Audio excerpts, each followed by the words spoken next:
बाजार की एक सड़क पर शांति देवी अपनी छोटी सी टोकरी लेकर बैठी थीं। उन्होंने दिवाली के लिए मिट्टी के दिए बड़े प्यार से बनाए थे। कुछ सादे थे और कुछ रंग बिरंगे, जिन पर छोटी छोटी नाजुक कलाकारी की गई थी। वह अपने दिए सजाकर बेच रही थीं। सुबह की यह पहली बोहनी थी और शांति देवी की उम्मीदें बड़ी थीं। भीड़ में अचानक एक साधारण सी गाड़ी रुकी और हल्के पीले सूट में एक लड़की उतरी। यह जिले की डीएम काव्या मिश्रा थीं, जो दिवाली के लिए दिए खरीदने बाजार आई थीं। काव्या की नजर सड़क किनारे बैठे शांति देवी के रंगीन दियों पर पड़ी। वह सीधे उनके पास आईं, जमीन पर बैठी और मुस्कुराकर बोलीं, अम्मा, ये दिए कितने दे रही हैं? शांति देवी ने एक क्षण काव्या को देखा। उनकी आवाज में अपनापन था और चेहरे पर हल्की मुस्कान आई। उन्होंने कहा, ले ले बेटी, जो पसंद आए उठा ले। सादे वाले 20 देने हैं 50 रुपए के, और ये रंगीन वाले 20 हैं 100 रुपए के। काव्या ने दियों को हाथ में उठाया और कहा, अम्मा, आप तो बहुत सुंदर दिए बनाती हैं, ये सारे रंगीन वाले मुझे दे दीजिए। शांति देवी का चेहरा खिल उठा। ये उनका दिन की पहली अच्छी बिक्री थी। वे जल्दी जल्दी दिए एक कागज के थैले में रखने लगीं। तभी तेज आवाज के साथ एक पुलिस मोटरसाइकिल आकर उनके सामने रुकी। मोटरसाइकिल से एक भारी कद का इंस्पेक्टर उतरा। इंस्पेक्टर धनेश यादव। चेहरे पर घमंड और होठों पर पान की पीक के निशान थे। वह उतरते ही भारी आवाज में बोला, ए बुढ़िया, आज क्या क्या बेच रही है? उसकी नजर टोकरी में रखे सबसे बड़े और रंगीन दियों पर पड़ी। शांति देवी का झुर्रियों भरा चेहरा मुरझा गया। उनकी आवाज कांपने लगी। जी साहब, दिए हैं, उन्होंने कहा। इंस्पेक्टर ने अकड़ते हुए कहा, हाँ, दिख तो रहे हैं। ये बड़े वाले सब पैक करवा लेता हूं। थाने में दिवाली मनानी है और कुछ बड़े लोगों के घरों पर भिजवाने हैं। मेरे पास टाइम नहीं है। शांति देवी के हाथ रुक गए। वे जानती थीं कि इन्हें बनाने में उन्हें 2 दिन लगे थे और इन्हें सबसे अच्छी कीमत मिलने की उम्मीद थी। उन्होंने हिम्मत करके धीरे से कहा, साहब, ये 500 रुपए के हैं। इंस्पेक्टर धनेश जोर से हंसा और बोला, पैसे? पैसे तुझे मैं दूंगा। शुक्र मान कि मैं तेरा सामान उठा रहा हूं, वरना यह टोकरी यही रह जाती। उसकी तीखी याद दिलाने वाली आवाज ने शांति देवी की आंखें भर दी। पिछली बार उसने उनकी सब्जियों की टोकरी पलट दी थी और पूरा दिन का नुकसान हो गया था। पास बैठी काव्या यह सब देख रही थी। उनका खून खौल उठा। एक वर्दी वाला, जिसका काम लोगों की सुरक्षा है, वह एक गरीब औरत को इस तरह दबा रहा था। यह देखकर काव्या का दिल भारी हो गया। शांति देवी ने कांपते हुए हाथों से सारे बड़े दिए थैले में भरे और इंस्पेक्टर को थमाने लगी।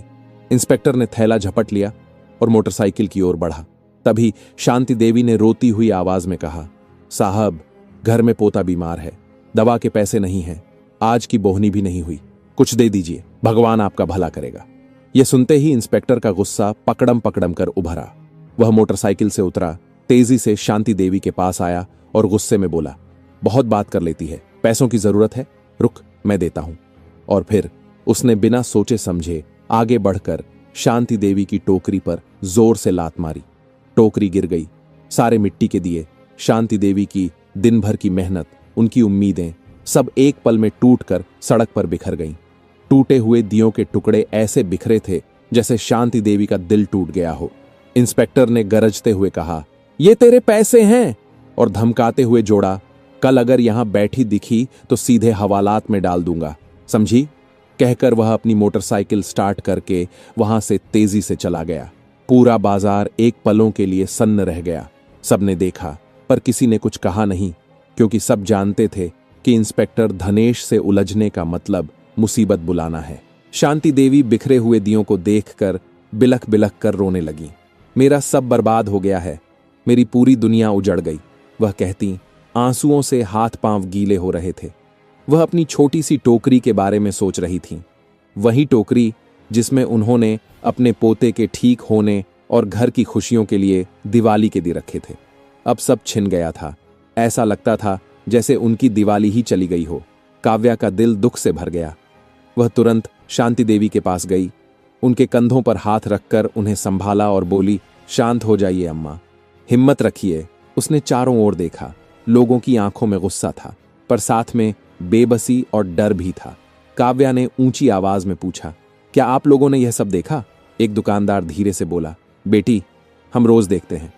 ये इंस्पेक्टर हर छोटे दुकानदार से सामान लेता है और बिना पैसे दिए चला जाता है। जो नहीं देता उसके साथ यही होता है, कोई कुछ नहीं कर सकता। वह पुलिस वाला है।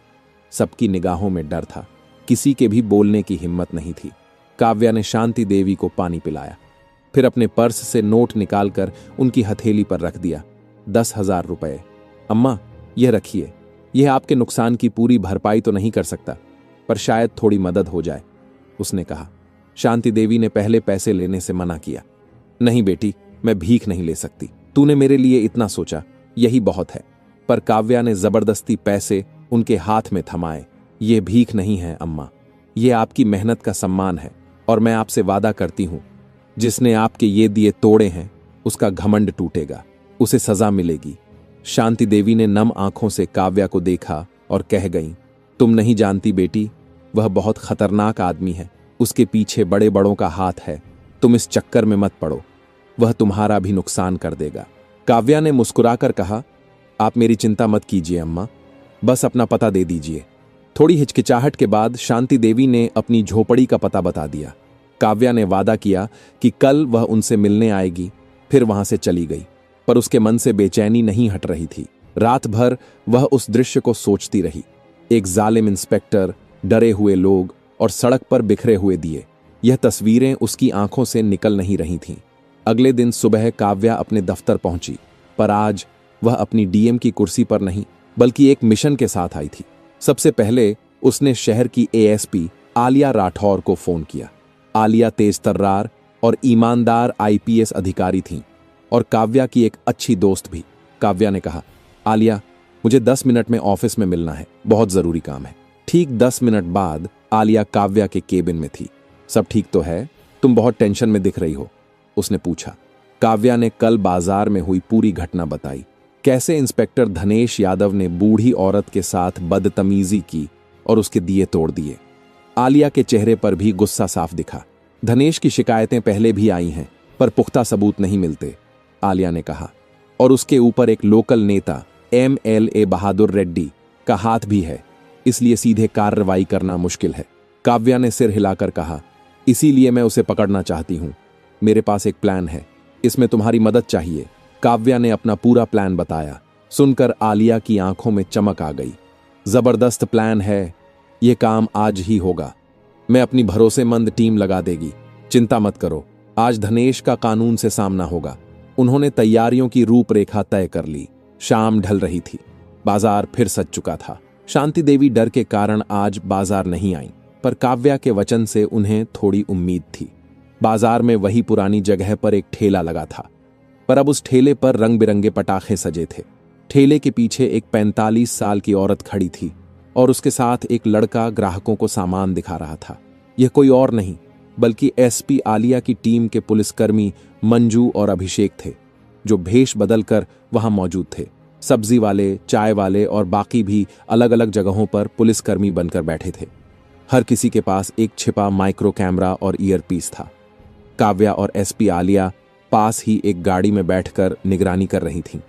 गाड़ी में लगे लैपटॉप पर उन सभी कैमरों की लाइव फीड आ रही थी। मैडम, सब अपनी पोजीशन में हैं, एक पुलिसकर्मी की आवाज आलिया के ईयरपीस में गूंज गई। बस इंतजार करो, आलिया ने सिग्नल दिया। घड़ी की सुई आगे बढ़ रही थी और सबका दिल जोर जोर से धड़क रहा था। क्या इंस्पेक्टर धनेश आएगा? क्या उनका प्लान काम करेगा? तभी दूर से वही जानी पहचानी मोटरसाइकिल की आवाज आने लगी। काव्या धीरे से बोली, वह आ रहा है। इंस्पेक्टर धनेश यादव अपनी वही अक्कड़ लिए बाजार में आया। आज उसकी नजरें शांति देवी को ढूंढ रही थीं। जब वह नहीं दिखी तो उसके चेहरे पर कुटिल मुस्कान उभरी। लगता है बुढ़िया डर गई। अच्छा है। उसकी नजर पटाखे वाले नए ठेले पर पड़ी। वह सीधे ठेले के पास गया और रब से पूछा, कौन हो तुम लोग, और वह बुढ़िया कहाँ है जो यहां बैठती थी? भेष बदलकर खड़े पुलिसकर्मी महिला ने जवाब दिया, साहब, हम किसी बुढ़िया को नहीं जानते। यहां जगह खाली थी तो हमने ठेले लगा लिया। बताएं साहब, क्या सेवा करें? धनेश की नजर ठेले पर रखे महंगे बड़े पटाखों के सेट पर पड़ी। उसने हुक्म दिया, यह वाला सेट पैक कर मेरे बच्चों के लिए घर ले जाना है। अभिषेक ने जवाब दिया, जी साहब, 500 का है। धनेश ने उसे घूरते हुए कहा, पैसे मुझसे पैसे मांगेगा। जानता नहीं कि मैं कौन हूं। तुम लोगों को इस बाजार में धंधा करना है या नहीं? अभिषेक जानबूझकर उकसाने लगा, साहब, हम तो गरीब लोग हैं, पेट पालना होता है। आप बड़े अफसर हैं, आप ही रहम नहीं करेंगे तो कौन करेगा? धनेश का पारा चढ़ गया। उसने अभिषेक का कॉलर पकड़ लिया और गुस्से में बोला, जुबान लड़ाता है मेरे साथ, चल निकाल, आज दिन भर में जितनी कमाई की है सब निकाल, तुझे मैं बताऊंगा पुलिस से जुबान लड़ाने का नतीजा क्या होता है। गाड़ी में बैठी काव्या ने आलिया की ओर देखा। आलिया ने अपने ईयरपीस पर कमांड दिया, मूव इन नाउ। इंस्पेक्टर धनेश कुछ समझ पाता इससे पहले ही चारों तरफ से ग्राहक, सब्जी वाले और चाय वाले बने पुलिसकर्मी उसे घेरने लगे। पटाखे बेच रही महिला और अभिषेक असली पहचान में आ गए और धनेश का हाथ पकड़कर उसे झटक दिया। हक्का बक्का इंस्पेक्टर धनेश अपनी आंखों पर विश्वास नहीं कर पा रहा था। यह सब क्या हो रहा है? तुम लोग कौन हो? वह चिल्लाया। तभी गाड़ी का दरवाजा खुला और एसपी आलिया राठौर अपनी वर्दी में बाहर निकली। उनके पीछे पीछे डीएम काव्या मिश्रा भी उतरी। उन्हें देखते ही धनेश के पैरों तले जमीन खिसक गई, चेहरा सफेद पड़ गया। वह समझ गया कि वह बुरी तरह फंस चुका है। काव्या ने शांत लेकिन सख्त आवाज में कहा, हां इंस्पेक्टर धनेश यादव, हम यही हैं, तुम्हारा खेल देखने और वह रूप देखने जो तुम इन गरीब और बेबस लोगों को दिखाते हो। तुम्हारी हर धमकी और हर वसूली कैमरे में रिकॉर्ड हो चुकी है। आलिया ने कहा, तुम्हें तुम्हारे पद का दुरुपयोग करने और जनता को परेशान करने के जुर्म में गिरफ्तार किया जाता है। दो हवलदार आगे बढ़े और धनेश के हाथों में हथकड़ी पहन दी। कल तक पूरा बाजार जहां दहशत से खामोश था, आज वही इंस्पेक्टर धनेश यादव सिर झुकाए खड़ा था, एक मुजरिम की तरह। बाजार के लोग जो कल डर के मारे चुप थे, धीरे धीरे बाहर निकलने लगे। उनकी आंखों में डर की जगह अब उम्मीद की चमक थी।